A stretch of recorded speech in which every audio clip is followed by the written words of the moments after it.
When you think of the Attitude Era, what do you think of? It's probably rebellion, pure chaos, and anti-heroes just ripping up the rulebook.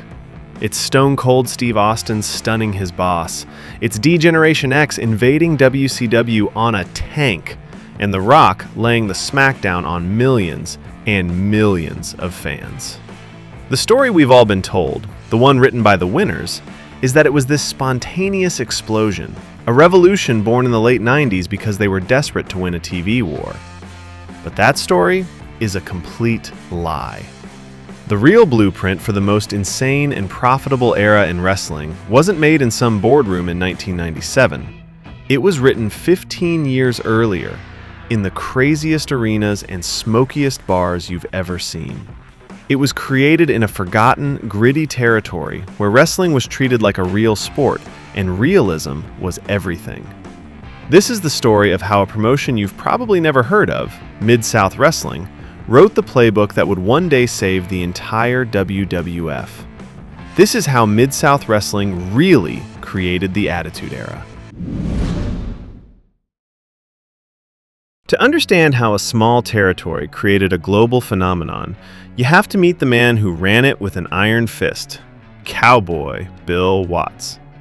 This guy was a former wrestler and a barrel-chested, no-nonsense promoter who was more like a football coach from hell than a wrestling boss. When he took over the territory in 1979, the wrestling world was just a bunch of small kingdoms. But Watts didn't just want to run another territory. He wanted to build an empire on one insane idea, making it all feel 100% real. While Vince McMahon's WWF was pushing a cartoon world of superheroes, telling kids to say their prayers and eat their vitamins, Bill Watts was building something completely different. He hated the term pro wrestling. To him, it was a sport, and he presented it like a legitimate fight. And this wasn't just some marketing gimmick. He enforced this with an iron will. Watts brought in rules that made his promotion feel more authentic than anyone else. You throw your opponent over the top rope? Instant disqualification. A rule he stole from boxing to keep the action insane and inside the ring. You lose a huge match? You could be gone from the territory for 90 days, giving losses real consequences. Heels didn't just get booed.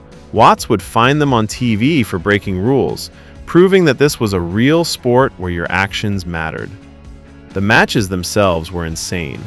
They were a million miles away from the slow giants of the WWF. Watts demanded a fast-paced, hard-hitting style. The fights were brutal, stiff brawls that felt less like a show and more like a real fight spilling into your living room. And get this, while other promotions kept their biggest stars away from each other until a pay-per-view, Watts put his main eventers against each other on weekly TV. He figured out something that would become the key to the Monday Night Wars. You have to have insane, high-stakes TV every single week to get viewers hooked. He wasn't just promoting events, he was building a TV show that you could not miss. And the audience went crazy for it. In some places, Mid-South Wrestling pulled in a 50 or even 60% share of the TV audience. It was absolute proof that Watts' crazy vision was working. He was creating something that felt real, important, and dangerous. He was building the foundation one brutal brick at a time. The Attitude Era is all about its anti-heroes. Stone Cold Steve Austin wasn't a hero. He was a beer-drinking, foul-mouthed rebel who fought literally anyone who got in his way. He was the total opposite of the clean-cut good guys that came before him. But this character, the tough, blue-collar brawler who wasn't afraid to get his hands dirty, wasn't invented in the 90s. It was perfected in Mid-South Wrestling. The top good guys in Bill Watts' territory weren't the smiling, hand-shaking champions you saw everywhere else. They were tough, believable, working-class guys that the audience loved. And the king of them all, the absolute prototype for the Attitude Era anti-hero, was Sylvester Ritter, better known as the Junkyard Dog.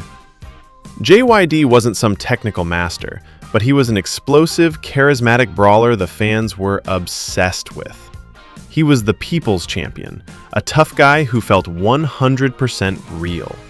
His feuds weren't just good versus evil, they were personal and morally gray. His most insane war was against the fabulous Freebirds. In a legendary moment, the Freebirds blinded JYD with a mysterious hair cream. The entire thing was presented with terrifying realism. For weeks, JYD was gone from TV, and the announcers gave serious updates on his condition.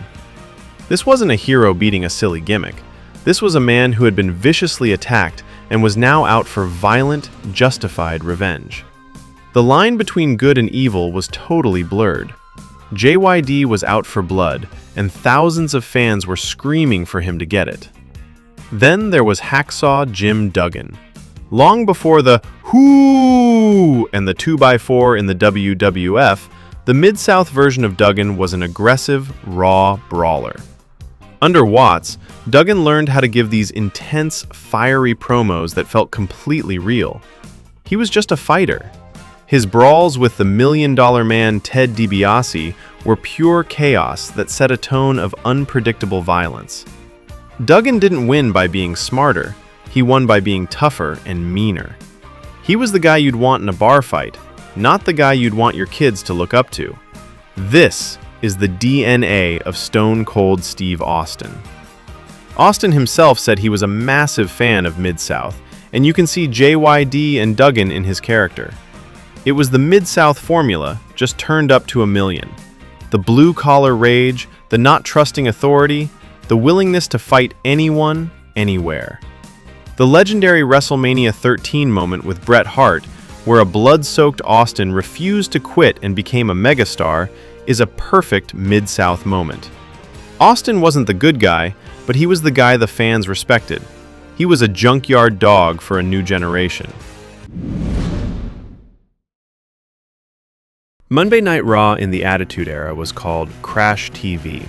It was a tornado of shocking plot twists, crazy brawls in the parking lot, and storylines that blurred the line between what was real and what was fake.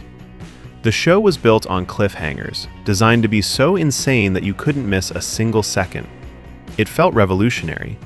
And it was a format Bill Watts had basically perfected 15 years earlier. Mid-South Wrestling television wasn't just a bunch of random matches. It was a serialized drama every single week. Every show built on the last one. Feuds and storylines would evolve over months or even years. Watts knew the why was more important than the what. A match is just a match, but a fight that comes from weeks of betrayals and shocking attacks? That's must-see TV. The territory was packed with angles that felt raw and real. A feud wasn't just in the ring. It could start with a backstage attack, get crazier with a parking lot fight, and even have threats outside the arena. This anything-can-happen vibe made Mid-South TV feel dangerous and unpredictable, just like Raw would years later. And the man guiding us through all of this insanity was a young announcer learning from Watts himself, Jim Ross. Now, JR had called matches before, but Mid-South is where he created his legendary style, treating wrestling not as a show, but as a legitimate, high-stakes sport. When Jim Ross called a match, his voice had so much urgency and passion. He made you believe it. He wasn't a commentator, he was a sports journalist reporting on a fight. Listen to JR's call of a Mid-South brawl in 1984, then listen to his iconic the passion, the intensity, the belief that the fight is real. It's exactly the same. Jim Ross was the voice of Mid-South, and he would become the voice of the Attitude Era. He was the direct audio link between these two worlds, the literal soundtrack for the Attitude Era, and that soundtrack was written in Bill Watts' territory. So, if Mid-South Wrestling was so revolutionary, why have so many people completely forgotten about it? The answer is Bill Watts' ambition and a wrestling world that was changing fast. By 1986, Watts saw what was happening. Vince McMahon was going national, using his TV machine to crush the territories one by one. To even compete, Watts knew he had to go national too. He rebranded his company from Mid-South Wrestling to the Universal Wrestling Federation, or UWF. The UWF was an incredible product, stacked with an amazing roster of future legends like Sting, the Freebirds, and Dr. Death Steve Williams. But going national was a huge, expensive gamble. That gamble, plus an oil economy collapse that destroyed the territory's home base, was too much. In 1987, Watts sold the UWF to his rival, Jim Crockett Promotions. And just like that, one of the most innovative wrestling promotions in America was gone. But the story doesn't end there. The death of the UWF wasn't the end of its influence. It was the beginning. When the company was bought, its DNA was basically injected into the national scene. More importantly, the talent that Bill Watts had built was scattered everywhere, taking the Mid-South style and philosophy with them. Just think about the people who graduated from the Bill Watts School of Realism. Ted DiBiase, who became the perfect evil rich guy as the $1 Million Man. A young Sting, whose insane energy first exploded in the UWF. The Rock and Roll Express and the Midnight Express, who completely revolutionized tag team wrestling. And of course, Hacksaw Jim Duggan and the Junkyard Dog, who took their blue-collar charisma straight to the WWF. These wrestlers all knew how to make a crowd believe. They knew how to brawl, they knew how to talk, and they knew how to get real heat. When the wrestling world changed in the mid-90s and fans got tired of cartoon characters, who do you think the big promotions turned to? They turned to the wrestlers who knew how to work that gritty, more realistic style that audiences were suddenly desperate for. The seeds planted by Mid-South years before were finally growing on a national stage. The official history of the Attitude Era gives credit to a lot of people. It credits Vince McMahon for taking huge risks. It credits Eric Bischoff and the NWO for making rebellion cool. And it credits ECW for pushing the limits of violence. And all of that is true. But the actual playbook, the blueprint for the style, the tone, and the entire philosophy of the Attitude Era was written long before any of that. It was written by Bill Watts, and a territory built on one idea. Wrestling should feel real. The anti-hero who fights dirty and challenges authority? That was born with the Junkyard Dog.